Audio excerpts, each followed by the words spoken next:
I want to go hang out with my friends and all my friends drink. So sobriety is what's stopping me from having the best time that I could possibly have. When in reality, it's more like your lack of emotional growth is stopping you from having the best time that you could possibly have. Why would you put yourself in that position when you knew you weren't ready? When you knew that your wounds were still fresh? When you knew that you couldn't put up a fight? So you just offered yourself to your enemy. All right, welcome back to Getting Sober, ... Again, my name is Jay, and today we are going to talk about, are you taking sobriety seriously? But first, make sure that you're subscribed by hitting the subscribe button down below, and make sure that you turn all of your notifications to all so that you're getting all of the alerts whenever we do our live streams and whenever we put out new content, and also too whenever I update the community tab, which is kind of like YouTube's social media feed. I've been posting some interesting memes and articles and other videos that I like and questions to you, the audience. And at some point, make sure that you leave this video a big thumbs up and a comment for either me or one of the members of our amazing community in the comment section down below. All right, and with that, let's get started with today's topic, which is, are you taking sobriety seriously? Well, are you? Comment below before we even start the episode. What are you doing to maintain your sobriety? We do things to maintain our house. We do things to maintain our car. We do things to maintain our yard.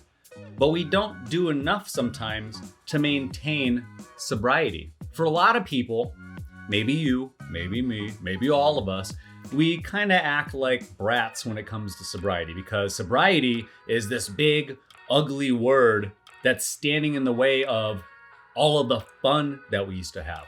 We put a lot of pressure on sobriety and say things like, all right, fine, sobriety, I'm sober now, so there, are you happy? So entertain me. It's not something that needs to entertain you. Sobriety isn't responsible for entertaining you. Sobriety isn't responsible for anything.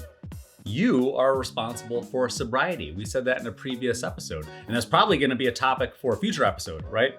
It's really easy to remember all the reasons why you want to quit drinking when your face is in a toilet, when you're cleaning up puke out of your driveway, when you have the trail of destruction leading from your bedroom to the kitchen, when you drunkenly came home the night before and ate whatever you possibly could to help get rid of how drunk you were, right? When we're going through all this pain, when we're going through all this trauma, and especially when we're dealing with the hangover the next day, we know all of the reasons, or at least one reason as to why we don't want to drink again. And we say things like, I'm never gonna drink again. And then lo and behold, another weekend shows up and it's 5:01 p.m.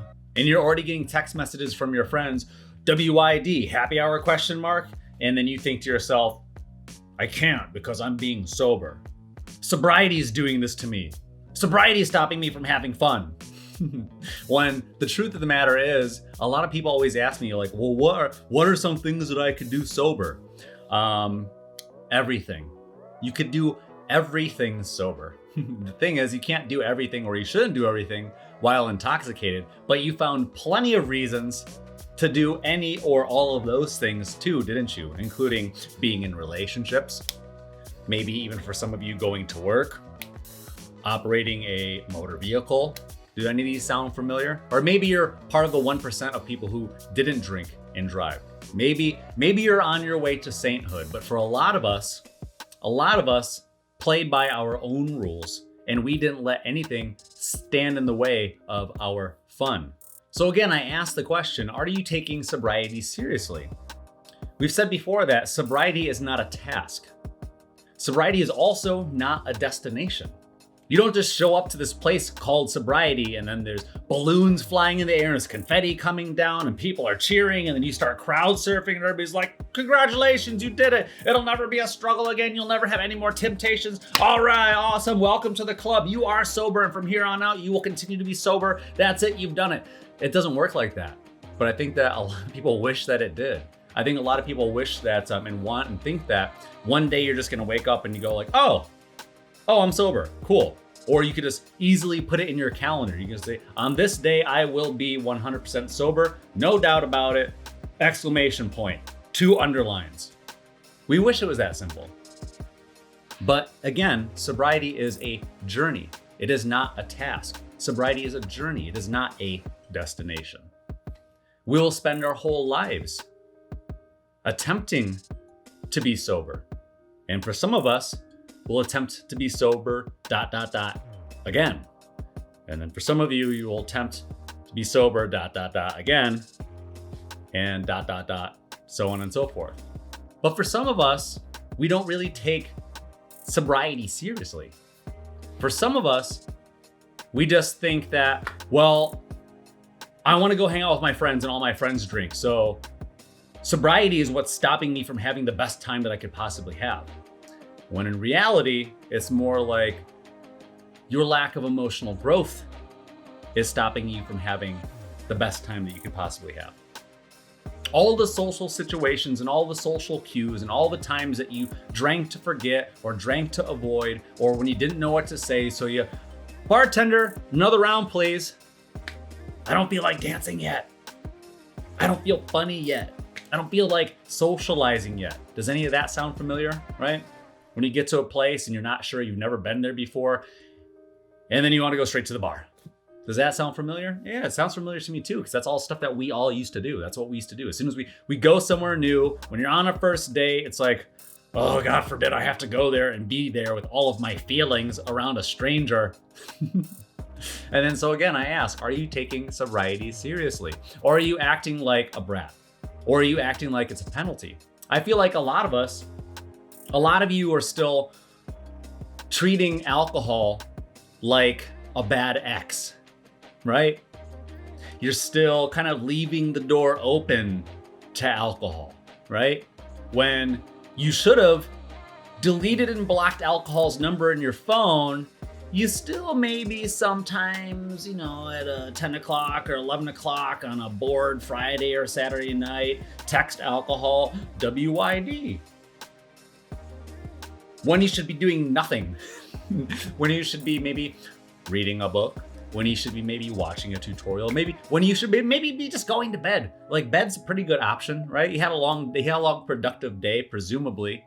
But then there you are, leaving the door open to alcohol. There you are, you're still seeing what your friends are doing. You're still seeing what your coworkers are up to. You're still leaving the possibility open to indulging and being exposed to alcohol. When you definitely shouldn't be exposing yourself to people, places, or things that are going to tempt you and give you cravings for alcohol, but yet we still do it.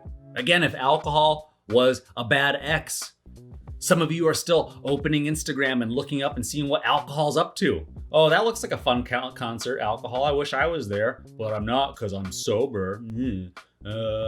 Some of you are looking at your social media feed and seeing all the fun that alcohol is having with other people, but not you. And then there you are trying to post all of your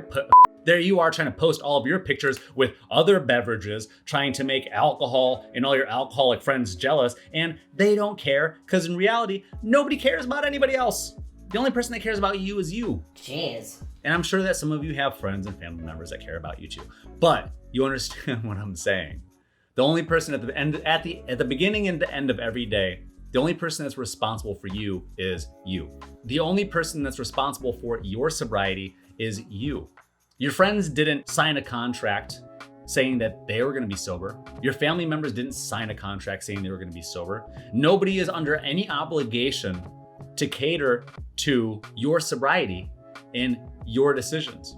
Now, again, we would hope that we have surrounded ourselves with a better quality of people, but if we haven't done that, then we need to remove ourselves from those people. We need to remove ourselves from the places that are going to cause temptation, from the events that we've always associated with alcohol. Name something that you do, and then ask yourself the question, did I drink while I did it? What percentage of that list was yes? Probably a pretty good amount, right? From your hobbies to your passions to just hanging out, watching the game. Afterwards, you do dinner and a movie. You go to dinner and you get some drinks. trigger warning. And then you go to a movie afterwards because now everything's opening back up. And then a lot of movie theaters now have a bar at the movie theater. So then you drink there. And then afterwards, you go where? To a bar. And then what do? You drink, right? There's too much alcohol everywhere. There's too much overindulging all of the time. When a lot of us aren't spending enough time really looking within. We're not spending enough time wondering who we really even are. What are our preferences? What actually makes us happy? Does anything make us happy? Or did alcohol just make me happy? Did I always just use alcohol to make me happy? That's kind of a shitty feeling, isn't it? And then it's a feeling that makes you want to do what? Drink. When you realize that you're lacking in personal substance, then you turn to abusing a substance. It's as simple as that. When we talk about the rat park experiment, we've talked about this before, where they put a rat in a cage with no stimulation. They gave the rat water and they gave the rat amphetamine water. And the rat chose amphetamine water almost exclusively every single time. But then when they took that rat into a different environment full of other rats and had wheels and toys and communication and socializing, still had the cocaine water or the amphetamine water was still available, but the rat chose it far less often when it actually had life stimulation. You could still hang out with your friends. You could still go to work. You could still go to a happy hour if you want to. They still have great discounts at happy hour, don't they? But be mindful of the fact that alcohol is going to be everywhere and temptation is going to be everywhere. And if you're new to sobriety, it may be your first rodeo. And for a lot of you, there's going to have to be a second rodeo. And for some of you, there's going to have to be a third rodeo until you get it right. That's what we talk about with episode number 87. We talked about preparation for sobriety and practicing sobriety and being patient with yourself along your journey in sobriety. Because there will be awesome days that you'll want to celebrate, but oh yeah, we don't drink anymore.